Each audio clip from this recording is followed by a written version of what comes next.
It's April 26, 2013.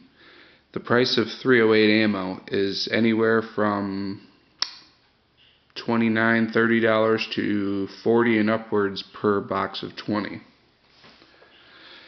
So the beautiful .308 rifle that you spent so much money on, that I obviously spent so much money on building, has become pretty much unusable because of ammo prices. I have not bought any of these overpriced ammo. I have some American Eagle brass cased ammo that I've been using and I'd stocked up on a long time ago. I think I paid $9 a box for it back when prices were reasonable.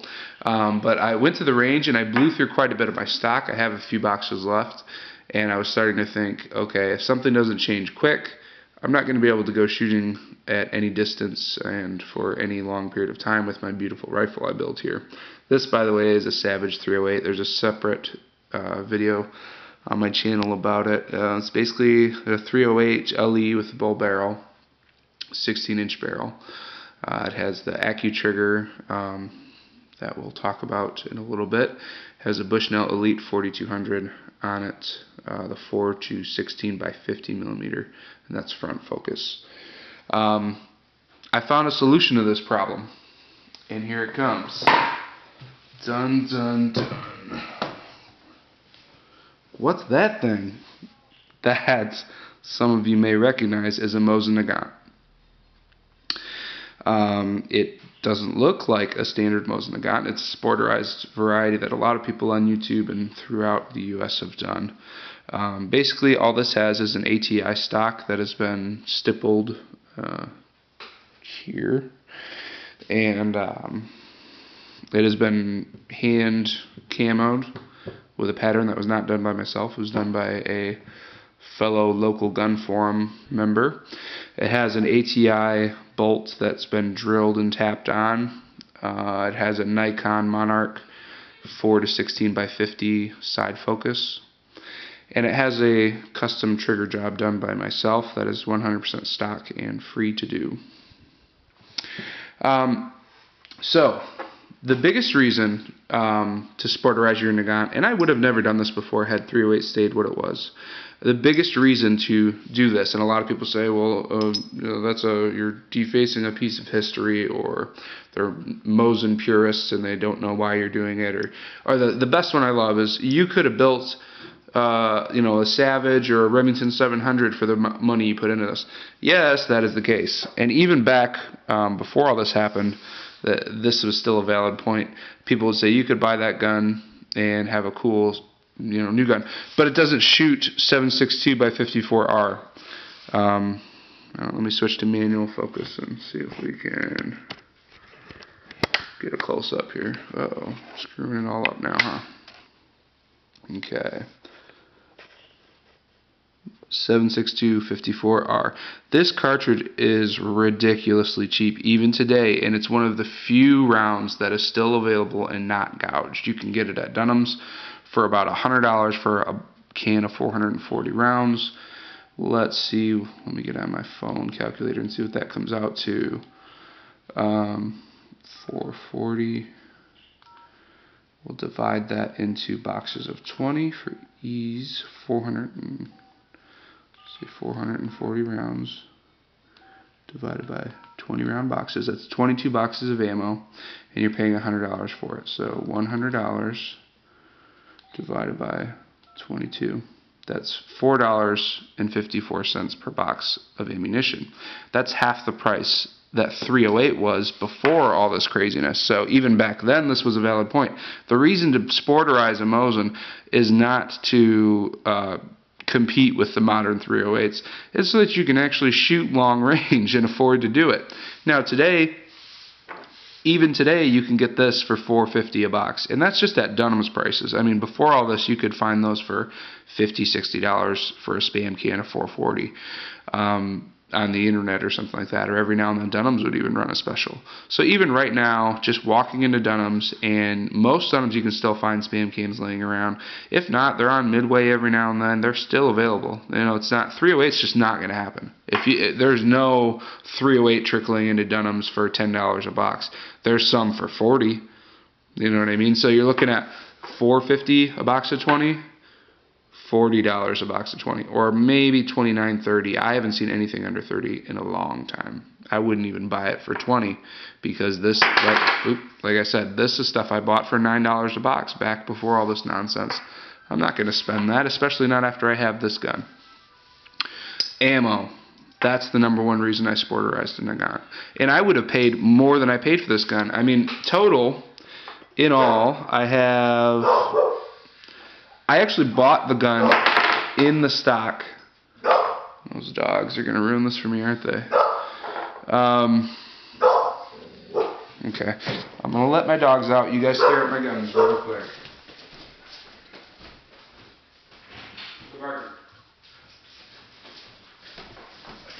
This gun I bought with, enough. I bought with the stock on it, and it was already stippled. It is a M44, I believe, or M38. It was the carbine shorter barreled version. It did have a bayonet on it, but the bayonet was removed. So it has a removed bayonet, ATI stock that was stippled. That was all done before I got it. $300 is what I paid for it. It was in really good shape. I know it's a little pricey for what it was, but hey, if you're going to do all that work yourself from stock, you can usually find a Mosin even at Dunham still for $150 to $200, somewhere in there, or Cabela's or wherever you shop locally. Then I bought the ATI drill and tap bolt for $20 shipped on eBay. I got the Nikon Monarch, which is kind of irrelevant because you can put the same scope on a 308. That's kind of a wash. You can put whatever scope you want. The mount is an extra cost that you won't have to do for most 308s. That's a rock solid mount. I think it was like $100. I can't really remember. I had a gunsmith put it on. I think he charged me another $100, but he also mounted the scope for me for that price, so it wasn't really bad. I usually mount my own scopes, but I didn't want to mess with drilling and tapping and all that stuff. It just wasn't worth it to possibly screw the gun up. So one issue I had, if you can see all the scraping and grinding on that mount, is I was not aware that the ATI bent bolt does not fit the rock solid mount. So a little piece of information, if you're looking to do that combo, it ain't going to work. It's not going to work at all. So I had to do a lot of grinding on the mount to get that bolt on. Also, I don't recommend the ATI bolt because even when it's installed properly, where you cut your old bolt off and it leaves a piece of metal up, and the bolt itself has an indent to go over that metal, and then just one drill and tap. Once you do that properly, I had it all installed, and for one, it didn't fit under the mount. Two, it had a lot of wiggle in it. So I ended up putting a second tap. So I have the original one that they intended for, then I drilled and tapped another next to it, and that's the only way I got it to be satisfactory. And it can also, after firing, I'm hoping it won't, but it can also come loose, even though I Loctited it with some blue Loctite. Okay, so pound for pound, these guns weigh about the same. They're both kind of dedicated bench guns, I don't imagine, or hunting rifles. I don't imagine you'd actually want to lug these things around. They're both 8 pounds or heavier, maybe 9 for the Mosin. Okay, so weight, they're about the same. Ammunition, clear win for the Mosin. The ballistics of a 7.62 54R are outstanding. It's a very efficient round. I love it. I love the way it's been shooting for me. And I've only shot surplus. I don't shoot match grade 7.62 54R at all, or a 308 for that matter. So, okay, weight's a wash. Value, Mosin hands down. So Mosin wins on value, price of ammo, quality of ammo's a wash.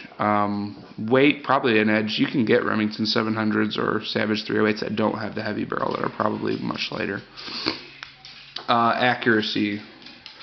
Okay, drawbacks of the Mosin for accuracy are, the number one drawback is the trigger, by far. If you get a Mosin that shoots straight and doesn't have bedding issues with the stock and stuff like that, they're pretty darn accurate. It's mostly you not being able to be accurate with the trigger because it's a crank. I mean, it is a friggin' crank. It's terrible.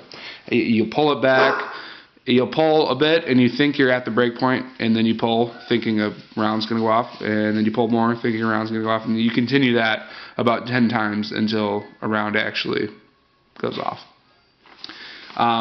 These groupings I'm going to show you for the Mosin were done with that creepy like trigger. I did some work to it. I did a minor polish job on it before this.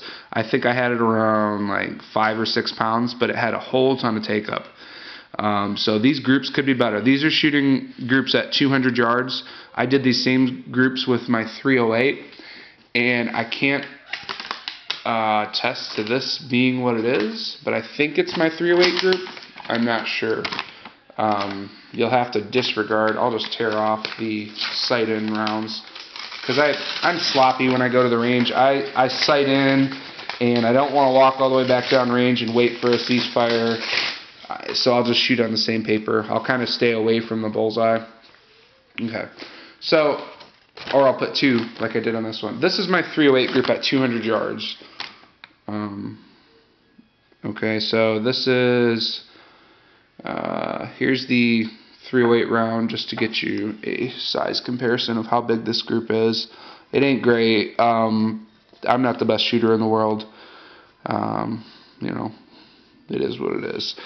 A few inches, 200 yards, it's doable, it's accurate, you know, it's, I didn't spend enough time with it to be as accurate as I should be, so, yeah, it can definitely do better. Gun's capable of better, by far, and I was using, like I said, that $9 a box American Eagle for that grouping. Oh, and I did measure those triggers on each gun. My Savage AccuTrigger is at 2 pounds. It's very light. I should probably make it a little heavier. So that grouping here was with a 2-pound trigger. The Mosin, when I did this, was at 5 pounds, 5.5, 6 pounds, maybe somewhere in there. I think it was about 5.5 or 6. So these are my groupings. This is my sight in.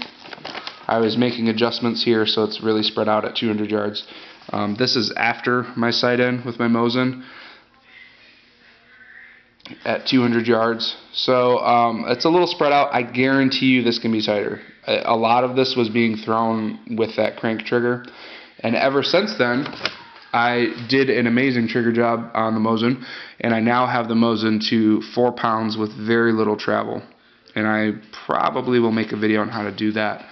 It's basically a slight adaptation of all the other videos out there. It has to do with shimming the screw that holds that little fork piece down and doing a lot of polishing.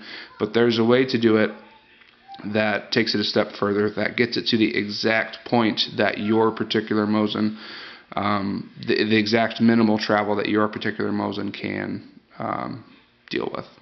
I've also done some more free-floating work and ways to get the stock to not contact the receiver so much or the barrel.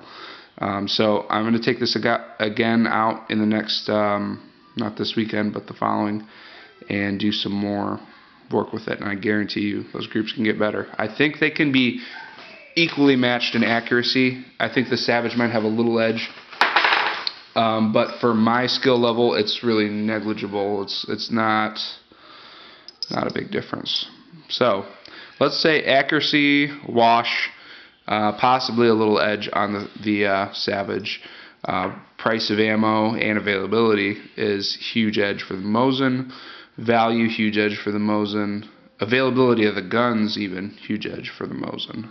And price, value of the gun itself, huge edge for the Mosin. As it stands today, post Obama scare 2013, that's how it stands. It could change later, but that's how it is today. And I doubt that 308 is going to drop anywhere near the point of 7.62. Never has in the past, probably won't in the future. Hope this helped you out. Take care.